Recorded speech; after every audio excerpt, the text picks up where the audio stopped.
Hate it or love it, emotions are a part of all of our lives. Our ability to manage our emotions is the key to not only how we engage with the world, but how we engage with ourselves. And if we're not careful, we can outsource our emotions to people, social media, family, and a host of other sources. So today, we're talking about taking emotional ownership.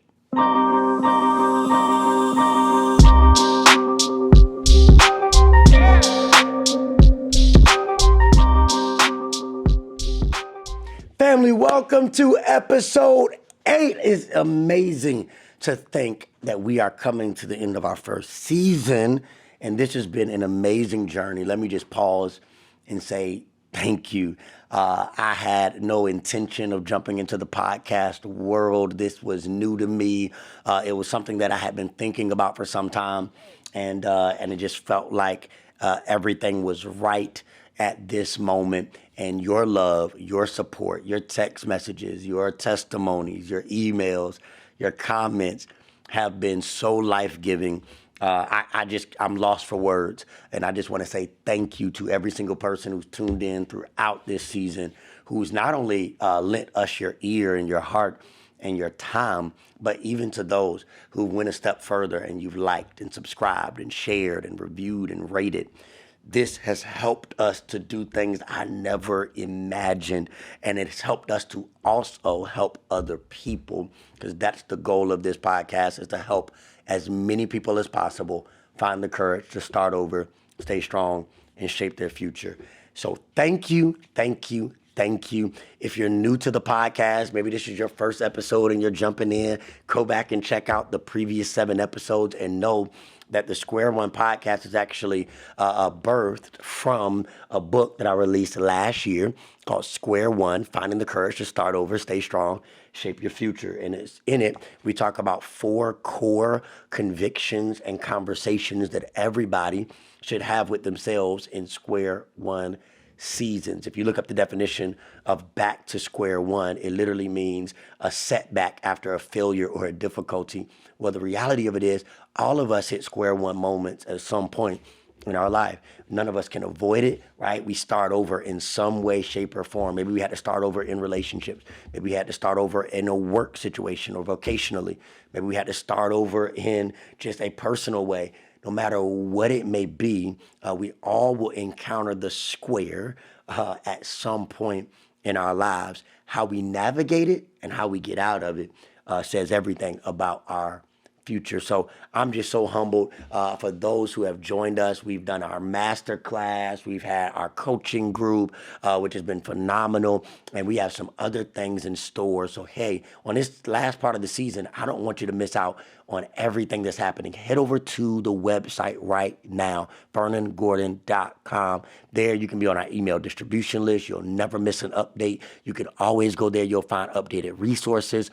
You can buy the book. You can also head to Amazon to buy the book. And you can just find out future opportunities to engage, learn, and grow together. Well, in this last episode of the season, I'm super excited because we're going to talk about taking the emotional ownership, taking emotional ownership. I am so excited for this conversation. I believe that it's going to be a game changer. Now, let me start here about one of my favorite movies. It's going to sound strange. It's a Disney movie and it's a cartoon called Inside Out. If you've never seen it before, let me just give you the synopsis. There's a young girl named Riley and her parents as the core figures of the film. But what it's showing you throughout the film are the 5 emotions that live in their mind that are vying for control of their life and actions. The 5 emotions are fear, disgust, anger, sadness, and joy. Now, throughout the movie, joy is consistently considered the best person to be at the control panel of Riley's mind. In the same like manner, the parents are having a battle in their minds as well for their actions and responses to Riley. But as they continue to fight over the control panel, joy and sadness get lost. And what's left are fear, disgust, and anger to try to control Riley's life and actions. Well, fast forward, you can watch the film for yourself. I don't want to be the person who tells you the whole movie. But by the end of the movie, Joy recognizes the necessity of all the emotions working together for Riley to have a whole and fulfilled life. In other words, she recognizes that you don't just need one emotion, but you need a range of emotions to actually be a healthy person. Brene Brown says this: vulnerability does not know victory or defeat. It understands the necessity of both. It's being all in. Hear me. It's not about victory or defeat. It's not about, am I in the square one season because I messed up, and is that a defeat, or is this an opportunity for victory? It's simply about recognizing that in all of our lives, there'll be moments where we experience both. Where we'll experience highs and we'll experience lows, where we'll experience success and where we'll experience failure, where we'll experience victory and we'll experience defeat. But life and vulnerability is about saying, hey, all of it works together and I got to be all in. And why does this matter? Because you'll either manage your emotions or your emotions will manage you. You're either going to manage your emotions or your emotions are going to manage you. At the core of all seasons, and especially square one seasons, is the quality and quantity of our emotions. Let me be clear. Emotions should not be avoided. They should be acknowledged. I love what T.K. Coleman says. Inner freedom is less about feeling good and more about learning to develop a healthy and harmonious relationship with the variety of emotional states you're going to occupy over the course of a lifetime. You're going to experience a variety of emotional states, and that's okay. Being honest with that and growing to expect it helps you to navigate square one seasons. And many of us, be honest, the reason why square one moments are so frustrating, moments where we have to start over, moments where we've experienced failure, moments where we've had setback, disappointment, difficulty, challenges, stress, like things didn't go the way we wanted. The reason why they're hard is because we don't even expect them. Like, we don't expect to ever have to deal with certain emotions. Like the same way in the movie, they were talking about like, hey, we'll never need sadness. We don't ever need disgust. We don't ever need anger. The truth of the matter is there's a variety of emotional states that we will occupy. We'll be sad sometimes. We'll be a little angry sometimes. We're going to be frustrated. We're going to be afraid. We're going to be excited. We're going to be happy. We're going to be joyful. We need them all because all of them speak to the whole being. And for the person who's saying, well, I just don't want to deal with my emotions, and I just don't feel like I need emotions, and I just want to experience the good ones all the time, I want to read you a scripture that is transformative. John 11:35. It's the shortest passage of scripture in the entire Bible. Maybe you know what it is. Jesus wept. Now, I know normally I read a longer passage, but that's all we need for today. Jesus wept. I think the power of this passage is that if Jesus wept, then certainly we should be able to as well. I think the power of these two words, that it shows us that Jesus was okay experiencing the range of emotional states, even as the Son of God. This idea that he could be fully divine and yet fully human. This idea that he could understand that while he can change every situation, he could still feel the impact of every situation. That he experienced a variety of emotional states. If you study Jesus throughout the entire Gospels, you see him experience frustration, anger, sadness, joy, excitement, optimism, disappointment, all of it. With friends, with followers, with himself. It is amazing to see Jesus in his emotions. And what Jesus shows us is that our emotions don't manage us. We have to make a decision to manage them. And so as we begin to look at this, I believe there are just 4 simple encouragements to manage your emotions. Now, I want to preface all of these by saying this. I am a huge advocate for therapy and counseling. Don't hear anything that I'm saying as a contrast to the opportunity that you may have to sit down and talk to a professional. That is encouraged, that is healthy, and it is necessary for all of our lives. So if you feel like you need to jump into therapy, if you feel like you need to get counseling, or if you just feel like you need to lean into the presence of people that give you refuge and the opportunity to be vulnerable, talking is so necessary. And don't hear any of these as an alternative to that reality. 4 things I think you do, though, to manage your emotions in a healthy way so that they don't manage you.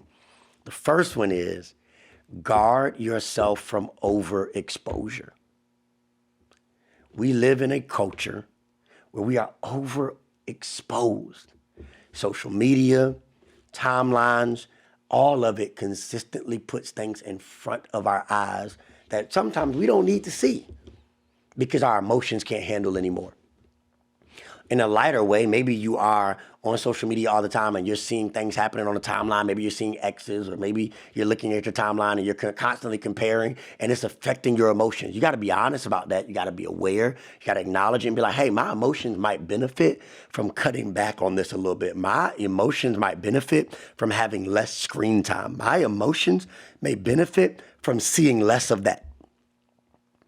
Even at a more serious level, as we have walked through the last several years, the constant reminder of racial injustice and social inequity, and we have seen police brutality and countless other expressions of injustice. We've had to watch that stuff over and over and over again. Our children and teens and even elementary school age kids are being exposed to these images and these videos time and time again. Guess what? That can be overexposure for our emotions. So sometimes you got to be honest with yourself and say, I just can't see it. I just shouldn't see it. I shouldn't share it, because overexposure is changing my emotions. It's giving my emotions more control over me than I can manage. So the first thing you got to do is guard yourself from overexposure. Here's the second thing that we can do to manage our emotions. Reposition people. And note you, I didn't say you got to get rid of people, but sometimes you got to reposition people. This is imperative. And it is a skill that can reshape your life and future.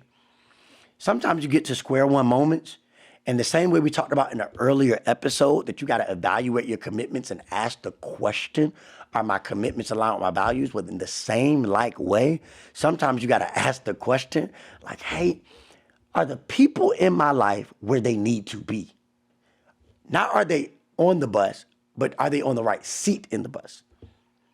There's some people in our life that every time we're around them, we leave feeling worse. Maybe we came into a conversation with them with optimism and joy, and we left with sadness and pessimism. You got to take inventory of that. Sometimes you don't got to get rid of people, but you do got to say, hey, I just got to limit the amount of times we stay on the phone. I got to limit the amount of times we go out to coffee. Not because you're a bad person, but just because where my emotions are in this season, what I'm dealing with on the other side of square one, I just can't afford to be around this much. I can't afford to just cry together all the time. I got to reposition some people so that I also create margin and space for those who actually are the encouragers of my life, the galvanizers of my life, the optimists of my life. You just got to know and be aware of what you need in the season, right? So one of the ways to help manage your emotions is to say, what people do I need to bring closer, and what people do I need to create a little distance with maybe, so that I can manage my emotions better. Guard overexposure, reposition people. Here's the third one. Evaluate environments. Very similar to the repositioning people, right? What do I feel in every environment? Here's an exercise I want you to think about.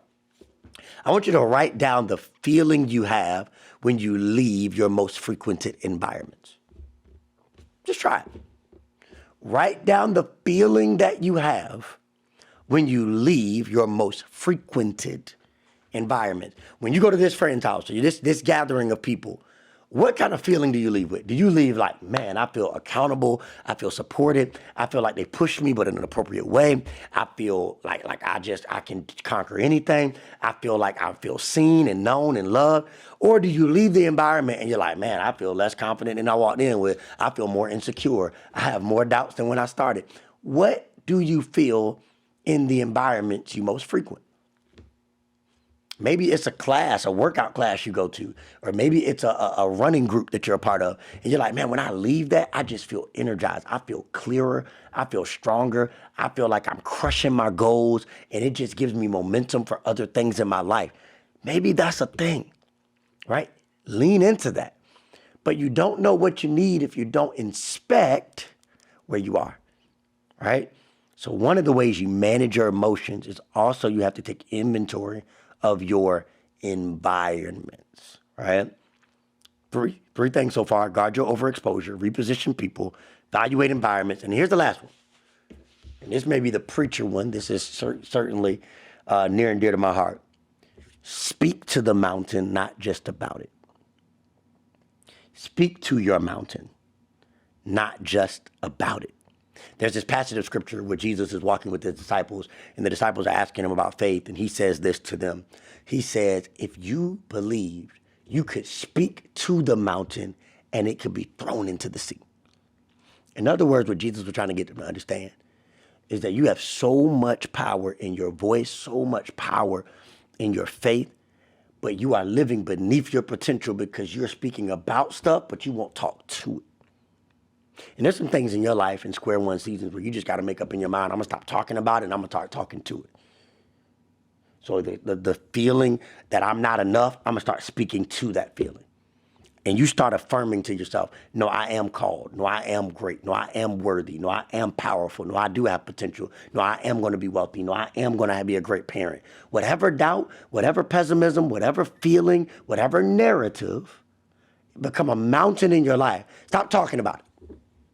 Stop getting together with your friends talking about it. Stop just venting. And I'm not saying you shouldn't have safe spaces.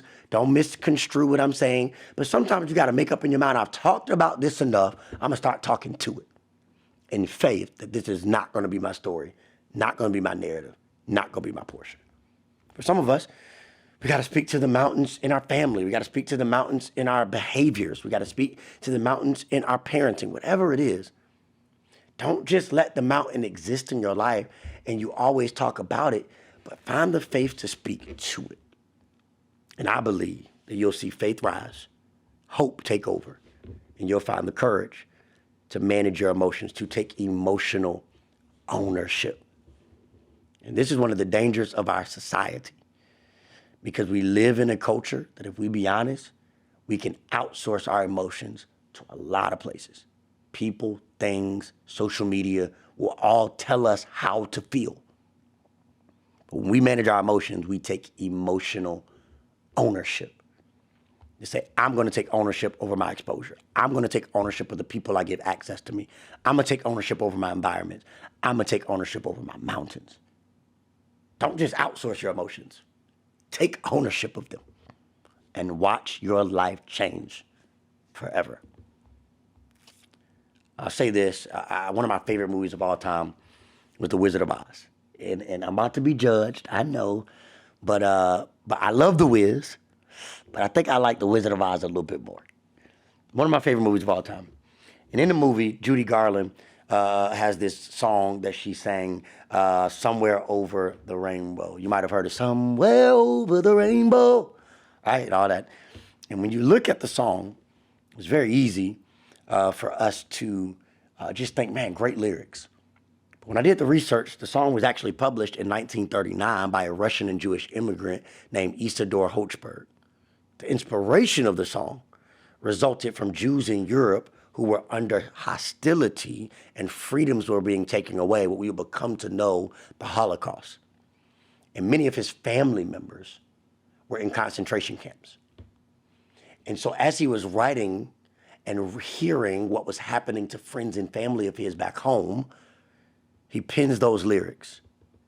which gives whole new meaning to the part of the song where it's like, somewhere over the rainbow, he says, over the chimney tops, way up high, I can see the birds singing. He was writing and painting a picture for his family and friends through song, that they would be in concentration camps and that they would be able to look out over the chimney tops of gas chambers and be able to have hope of blue skies and birds and life beyond where they were in the present. In other words, he wrote a song to encourage them that even if you're in a space that you don't like, I want you to have a song that speaks to a preferred future of possibility, dreams, and a land of lullaby that helps you to have hope in spite of impossible circumstances.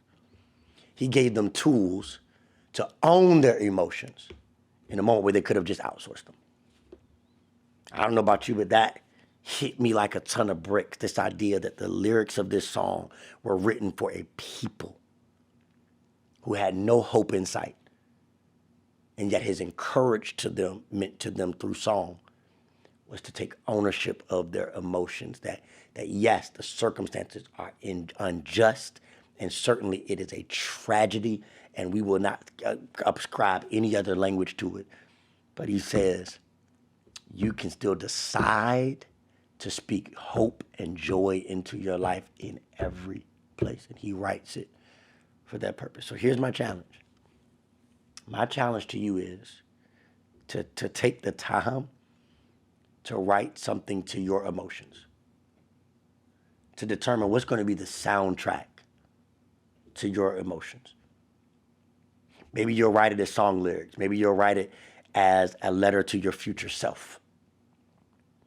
Whatever you do, I want you to take the time to say, I'm writing something out that tells my emotions, tells my mountains, that tells my feelings. I command you to get in alignment with the hope that I want to carry, with the joy that I want to be a part of my life.